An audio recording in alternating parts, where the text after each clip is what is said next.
Aleluia. Aleluia. Aleluia. Isso não é uma ficção, isso não é uma lenda, é uma grande realidade. O que nós vimos aqui nesta noite é apenas um pequeno fragmento de toda a narração bíblica que nos foi deixada como testemunho da parte de Deus, desta verdade tão poderosa que pode transformar a nossa vida, desta verdade tão poderosa que explica a nossa existência neste mundo. O que é que nós estamos fazendo aqui? Por que viemos? De onde tudo isso surgiu? Para onde tudo isso vai? O Evangelho esclarece isso. O Evangelho não deixa dúvidas. Nesta noite nós vimos o triunfo de Jesus Cristo sobre a morte. A morte. A morte continua sendo terrível. A morte é selvagem. Nós não conseguimos compreender a morte. Ela ainda nos fere. A morte nos separa. A morte parece interromper todos os sonhos. A morte é antagônica. Alguns estão fugindo dela o tempo todo, amedrontados, com medo de serem por ela perseguidos e tragados. Mas ao mesmo tempo, a morte é um atrativo também. E há quem algumas vezes esteja ouvindo do próprio inimigo o sussurro: jogue-se daqui, termine com sua vida não tem sentido para mais nada. A morte tem sido alvo de estudo de muitas pessoas, mas a Bíblia explica algo sobre a morte.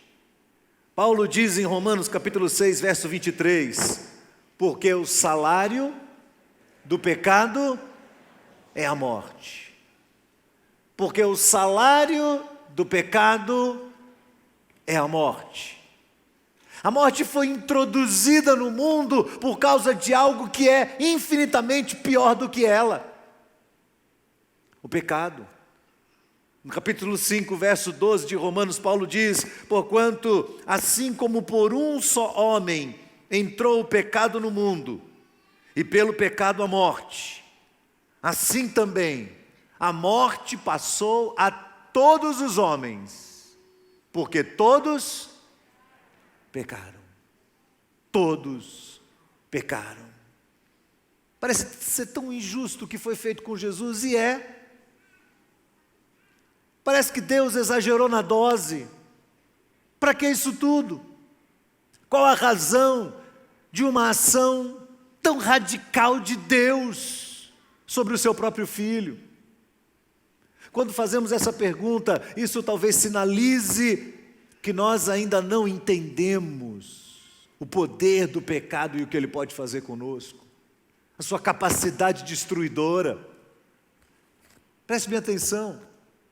Você pode olhar para Judas Iscariotes recebendo aquele pacote de moedas e pensando: eu jamais faria o que ele fez. Alguns talvez o fizessem. Mas você pode olhar para Pedro e dizer: como é possível? Ele caminhou 3 anos ao lado de Jesus, viu os seus milagres, foi por ele abençoado, a sua família recebeu a cura da parte de Deus. Mas Pedro negou o Senhor por 3 vezes. E o que dizer dessa multidão? Que 3 dias antes, quando Jesus entra em Jerusalém, levanta os ramos e o aclama como rei, dizendo: bendito é o que vem em nome do Senhor, hosana. Mas 3 dias depois diz: crucificam,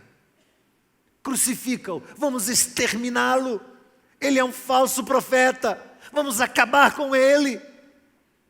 E no meio daquelas pessoas talvez tivessem muitos que haviam se alimentado dos pães que ele multiplicou, e que haviam presenciado familiares seus serem curados. Soldados romanos, com toda a crueldade, tratam Jesus, ferindo, machucando além do necessário. E Pilatos lava suas mãos dizendo: eu não sou culpado disso. Mas todos, unânimes, trazem nos seus lábios o cumprimento de uma profecia declarada por eles próprios: caia sobre nós o seu sangue e sobre os nossos filhos. Caia sobre nós o sangue dele e também sobre os nossos filhos. Todos nós merecemos a morte. Esta multidão nos representa. E se ao lado de Jesus haviam 2 ladrões, um deles olha para Jesus e diz: você não é o Messias, salve-se a si mesmo. E o outro do outro lado diz: você não sabe o que está falando. Eu e você estamos aqui, merecemos estar aqui. Há quem diga que este é o ladrão bom, porque é assim que a humanidade se enxerga, como ladrão bom. Mas aquele homem consegue compreender com muita clareza que ele não merece ser salvo. Ele não merece a vida eterna. Ele merece a morte. Ele merece a morte. Então ele sabe que ele está sendo julgado e que ele vai ser condenado à morte merecidamente. Ele sabe disso. A Bíblia fala de 2 nascimentos e de 2 mortes. Ou você nasce 2 vezes e morre apenas uma, ou você nasce apenas uma vez e morre 2 vezes. Semana passada lemos o texto de Apocalipse, capítulo 20, que nos diz o seguinte: bem-aventurado e santo é aquele que tem parte na primeira ressurreição. Sobre este não tem poder a segunda morte, mas serão sacerdotes de Deus e de Cristo e reinarão com Ele. E nos versos 14 e 15, a morte e o inferno foram lançados no lago de fogo. Esta é a segunda morte, e aquele que não foi achado escrito no livro da vida foi lançado no lago de fogo. Você nasce uma vez, fisicamente, do útero de sua mãe, e durante a sua vida neste mundo, você é exposto a esta verdade. Todos que estão aqui ouviram claramente esta verdade. E esta verdade deve ser suficiente porque ela vem carregada não apenas de uma qualidade técnica extraordinária, mas ela vem coberta pelo poder do Espírito Santo de Deus, que testifica que é uma verdade profunda, verdadeira e que precisa ser aceita por cada um de nós, por maiores que sejam nossas resistências. Sim, eu e você temos ouvido testemunho da verdade, e é nesta vida, depois de termos vindo do útero de nossa mãe, que recebemos essa oportunidade. E se cremos nesta verdade, e se abrimos os nossos braços para Deus e dizemos: Deus, eu me rendo ao Senhor, eu reconheço que eu sou um pecador, que se eu estivesse no meio da multidão eu estaria apoiando, e que se eu fosse um dos soldados eu também bateria mais, e que se fosse Judas ficaria com dinheiro ao invés de ficar com o Senhor e o trairia, e se fosse Pedro negaria o Senhor, e se fosse o ladrão da cruz o acusaria, eu seria um deles. E quando você toma com sinceridade esta atitude dentro de você, você se humilha diante de Deus, a Bíblia diz que você nasce de novo. O que Jesus disse a Nicodemos: necessário vos é nascer de novo. É o segundo nascimento. É o nascimento que vem da concepção do Espírito Santo de Deus. É o nascimento que vem de uma transformação interior que acontece dentro de nós. na nossa vida, no nosso interior, no nosso coração. Mas se rejeitamos isso, então não morremos só fisicamente. Perderemos a oportunidade de receber a segunda vida. E infelizmente, enveredaremos pelo caminho da segunda morte. Por favor, não queira saber sobre a segunda morte, ela é terrível. Ela é terrível. O Apocalipse a descreve muito bem. Mas não é essa a vontade de Deus. Não é este o propósito de Deus. Será que Deus foi radical pendurando Jesus numa cruz, o seu próprio filho? Não. Por mais dolorido, por mais injusto que pudesse ter sido Jesus sofrer esta grande e terrível dor, Deus sabia muito bem o que estava fazendo. Ele o fez para livrar qualquer um de nós da perdição. Ele fez para livrar qualquer um de nós do lago de fogo e enxofre. Por isso a Bíblia diz: porque Deus amou o mundo de tal maneira que deu seu Filho unigênito, para que todo aquele que nele crer não pereça, mas tenha a vida eterna. Então esta noite é uma noite especial, porque ela pode ser uma noite de um encontro seu com o Senhor. Você não precisa ser um homem perfeito, uma mulher perfeita para vir a Cristo. Você jamais conseguirá. Você viu nessa pequena representação alguém que vem a Jesus doente, alguém que vem a Jesus de um mundo de prostituição, de erros. Como está? Mas é recebida por Ele. E você vê Jesus colocando a mão sobre as pessoas, restaurando a vida delas e dizendo: olha, você veio até aqui no seu próprio estilo de vida, mas a partir de agora eu transformo você, você se torna uma nova criatura e daqui para frente você não vai pecar mais. Eu vou te abençoar. A sua vida vai ser transformada. Se alguém está em Cristo, nova criatura é. As coisas velhas já passaram e eis que tudo se fez novo. Esta é a promessa do Evangelho. Então, se você está aqui hoje e você ainda não entregou seu coração nas mãos do Senhor, hoje é um momento especial para fazer isso. E você não deve sair deste lugar. É muito simples isso. Venha humilhado aos pés da cruz e diga: eu preciso de Cristo Jesus. Eu preciso do Senhor. Eu preciso do Senhor. Eu e você fomos culpados do que aconteceu aqui. Eu e você somos condenados por causa deste crime terrível. Mas se entendemos que Ele morreu no nosso lugar, percebemos que Ele pagou o preço dos nossos pecados, para que nós pudéssemos ser redimidos por Deus, para que pudéssemos desfrutar da vida eterna. Jesus, quando estava aqui, serviu a ceia com os seus discípulos. E a ceia é um memorial muito importante. Através da ceia, nós relembramos o corpo de Cristo que foi moído na cruz do Calvário e o seu sangue derramado por nós. O pão simboliza o corpo. O cálice simboliza o sangue de Jesus vertido na cruz do Calvário.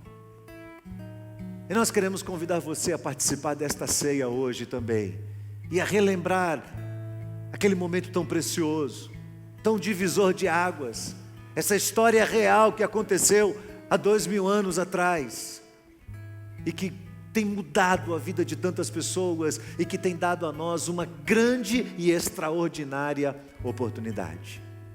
Você que está aqui, que é um cristão, você que está aqui, que já compreende esta verdade, que já entregou a Cristo o seu coração, você vai se colocar de pé neste momento e você vai receber dois elementos. Você receberá um pedaço de pão, você receberá um cálice, simbolizando o sangue de Jesus. Então receba isso. E quando você estiver na sua mão com o pão e o cálice,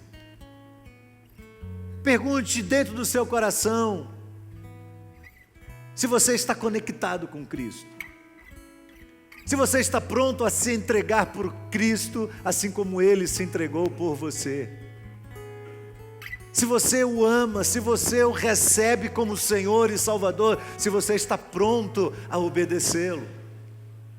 Vamos fazer isso enquanto cantamos, enquanto continuamos cantando esta maravilhosa história. À medida que você receber o pão e o cálice, por favor, se assente, para que nós possamos identificar todos os que estão recebendo, e assim todos então possam participar deste momento.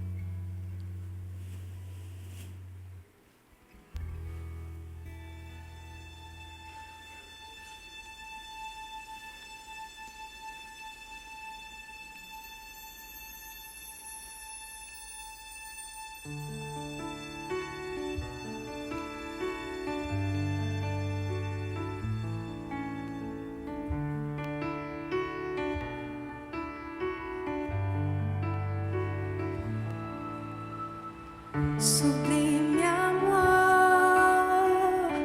que doce som, incrível graça, fluindo está das mãos e pés que foram pregados na cruz. Sua graça flui e cobre-me. Sublime amor, que doce som,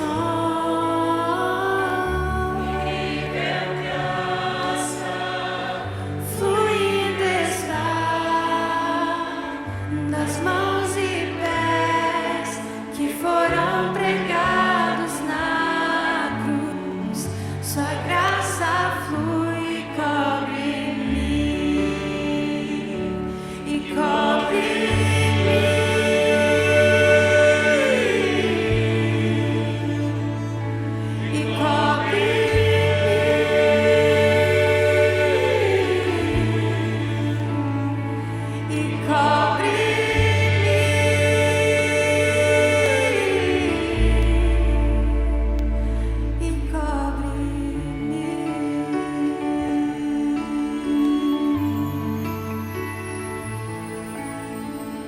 Sublime amor, cantem conosco.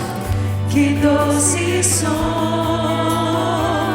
incrível graça, fluindo está nas mãos e pés que foram pregados na cruz. Sua graça flui e cobre-me.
sublime amor, que doce som, incrível graça, fluindo está.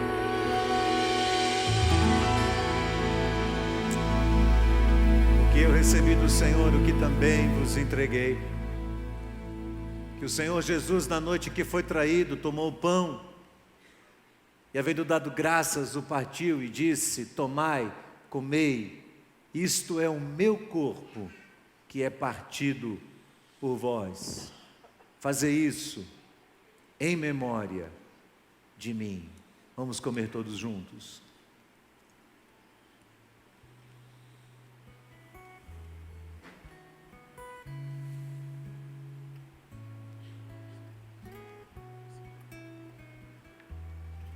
Ao comer esse pão, você está dizendo que você tem comunhão com Jesus no seu sofrimento e na sua morte. Você está dizendo a Ele que você se entrega a Ele, que você é totalmente dele, que você está pronto a viver a sua vida debaixo do governo e da direção dele. A palavra de Deus diz que você se conforma com Ele na sua morte.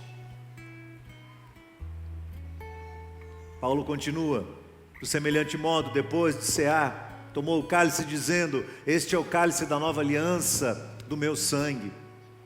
Fazei isso todas as vezes que o beberdes em memória de mim, porque todas as vezes que comerdes o pão e todas as vezes que beberdes o cálice, anunciais a morte do Senhor, até que Ele venha. Vamos tomar todos juntos.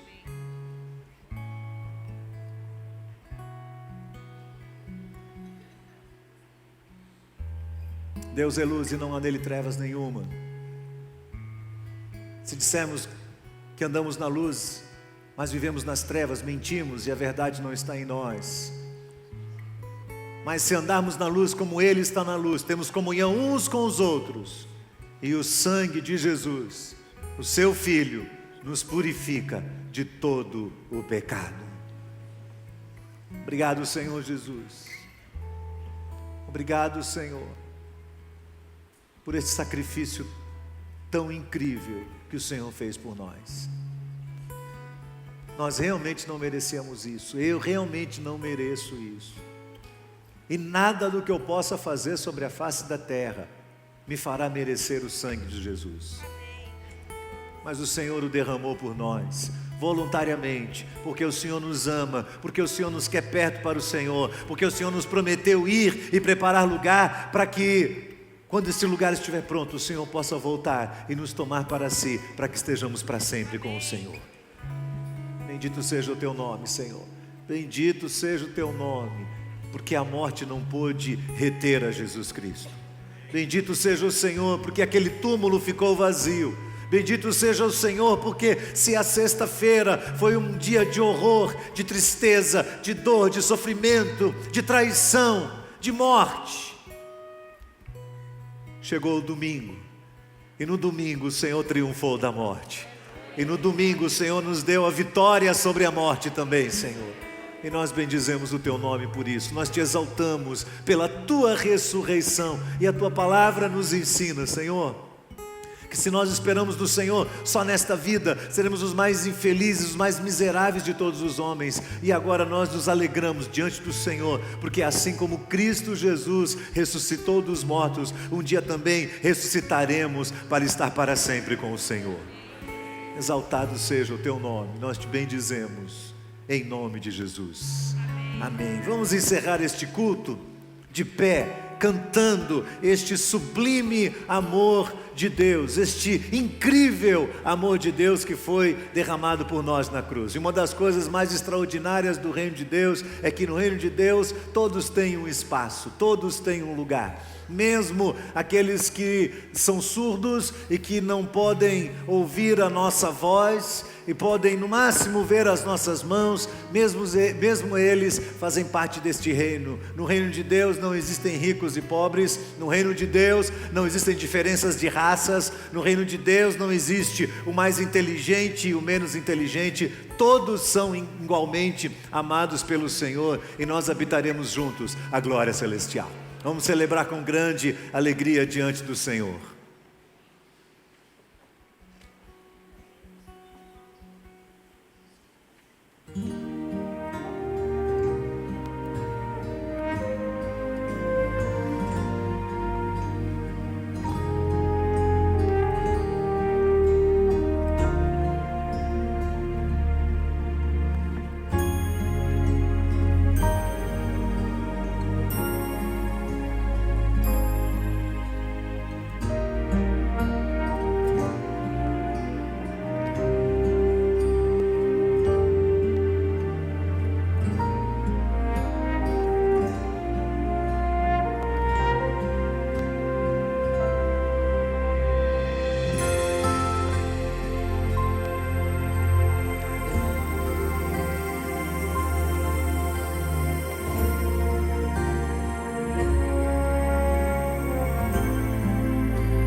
juntos.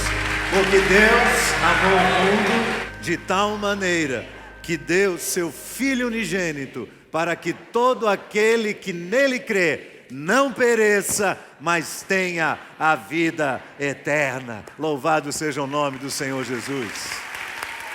Glórias a Deus. Levante sua mão para o céu. Receba a bênção do Senhor sobre sua vida. Que o amor de Deus, o nosso eterno Pai Celestial, a graça infinita de Jesus Cristo, nosso amado, nosso incrível Salvador, que não pôde ser retido pela morte, mas que está vivo, que as consolações, que a plenitude do Espírito Santo de Deus, que nos convence do pecado, da justiça e do juízo, esteja sobre todos, para a glória do Senhor, em nome de Jesus.